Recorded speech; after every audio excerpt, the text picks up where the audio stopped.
ପିପଳ ପଙ୍ଖାଠାରେ ଭାରସାମ୍ୟ ହରାଇ ବ୍ରିଜକୁ ପିଟି ହେଲା ବାଇକ୍, ଚାଳକ ଗୁରୁତର।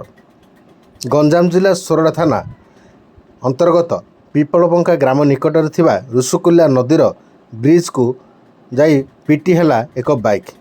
ବାଇକ୍ ଚାଳକ ଗୁରୁତର ଆହତ। ଆହତ ଜଣକ ହେଲେ ବାଲିଗୁଡ଼ା ଗ୍ରାମର କାହ୍ନୁ।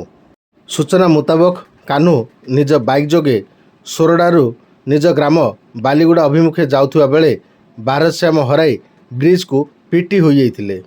ବୁଧବାର ସନ୍ଧ୍ୟା 8 ଘଣ୍ଟା ସମୟରେ ଏହି ଘଟଣାଟି ଘଟିଥିଲା।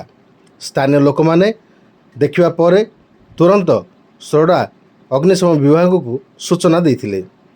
ସୂଚନା ପାଇ ଘଟଣାସ୍ଥଳରେ ଅଗ୍ନିଶମ ବାହିନୀ ପହଞ୍ଚି ଆହତ ଜଣକୁ ଉଦ୍ଧାର କରିବା ସହ ତାଙ୍କୁ ନିକଟସ୍ଥ ସୋରଡ଼ା ଗୋଷ୍ଠୀ ସ୍ୱାସ୍ଥ୍ୟ କେନ୍ଦ୍ରକୁ ଆଣି ସେଠାରେ ତାଙ୍କର ପ୍ରାଥମିକ ଚିକିତ୍ସା କରାଯାଇଛି।